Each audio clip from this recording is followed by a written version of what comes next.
Yun, we are back again guys. Bukas ay Friday, loading na uli. Bibigay ako ngayon ng hapon. Bibigay ako ng Power Wings ngayong gahapon. Kasi may mga ibon na parang medyo pagod sila kasi nga 2 beses ko sila tinraining ng malayo. Tapos bukas may training uli kami. Bukas loading ng gabi, di ba? May training ako bukas din ng short distance lang, 25 to 30 km lang ang layo. Siguro mula rito to hanggang Tanay. Ganun lang yung layo ng kukunin ko. Para lang yung ibon ni kumbaga nga pang wake up call yun lagi na may karera. Para lagi silang active. Hindi sila masyadong nire-relax. Kailangan lagi silang nakahanda sa karera. Parang alam nila pag lumalabas sila ng loop, kaya hagi sila sa malayo. Kaya pagka solo yung hagis natin, isa-isa lang tayo naghahagis.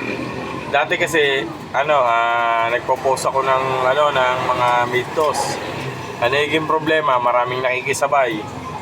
Hindi naman tayo, minsan ang problema, mas madaya pa yung pinasabay doon sa dalamong ibon. Ang matindi ron, walang pamasahe yung ibon. Kaya nangyari, naging kanya-kanya na lang muna. Tapos pagka nanalo yung mga sinabay mo, hindi ka rin naalala. Kaya, kumbaga, kanya-kanya na lang muna ang diskarte sa derby. Kanya-kanya muna ang training, mga ganon. Yun lang naman ang natin. Ngayon, nagbigay tayo ng Power Wings. Tapos nagpakawala ko ngayong hapon kasi nga medyo malayo yung karera namin sa Sunday.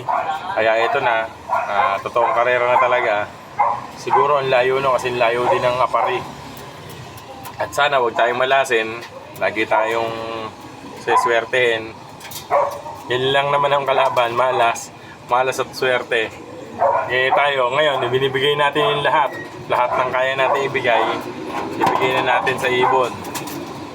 Kaya ito, ibigay tayo ng reload tsaka ng Power Wings. Yung reload mamaya na yung pagbalik nila.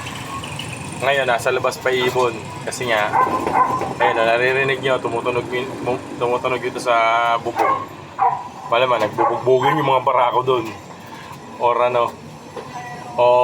naghahabulan sila. Paano mga classmates? Salamat!